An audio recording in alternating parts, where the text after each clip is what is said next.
তুরস্কের president Recep Tayyip এরদোয়ানকে বন্ধু বলে সম্বোধন করেছেন নবনির্বাচিত মার্কিন প্রেসিডেন্ট ডোনাল্ড ট্রাম্প। মার্কিন প্রেসিডেন্ট বলেন, এরদোয়ান এমন একজন ব্যক্তি যাকে তিনি পছন্দ ও সম্মান করেন। মঙ্গলবার এক সংবাদ সম্মেলনে তিনি এসব কথা বলেন। সংবাদ সম্মেলনে ট্রাম্প সিরিয়ার পরিস্থিতি এবং এই অঞ্চলে তুরস্কের গুরুত্বপূর্ণ ভূমিকার উপর জোর দিয়ে তার পররাষ্ট্রনীতির মূল বিষয় তুলে ধরেন।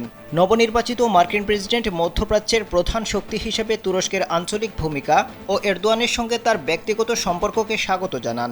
তিনি বলেন, আসাদ সরকারের পতনের পর সিরিয়ার ভবিষ্যৎ নির্ধারণে আঙ্কারা গুরুত্বপূর্ণ ভূমিকা পালন করছে।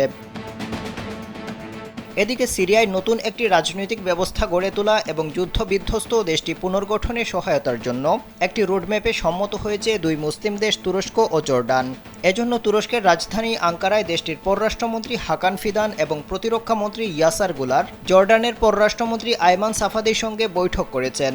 বৈঠকের পর হাকান ফিদান বলেন, আমরা আমাদের সিরীয় ভাইদের একটি রোডম্যাপের মাধ্যমে সাহায্য করার জন্য একসঙ্গে কাজ করার সিদ্ধান্ত নিয়েছি।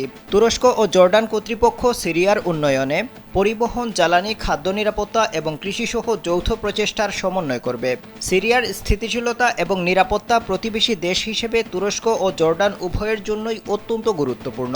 তুর্কি পররাষ্ট্রমন্ত্রী আরও বলেন, তুরস্ক ও জর্ডানের তৈরি প্ল্যাটফর্মটি অন্যান্য প্রতিবেশী দেশও ব্যবহার করতে পারবে, যাতে সমস্ত আঞ্চলিক স্টেকহোল্ডাররা আঞ্চলিক সহযোগিতা এবং স্থিতিশীলতা জোরদার করার জন্য যৌথভাবে কাজ করতে পারে।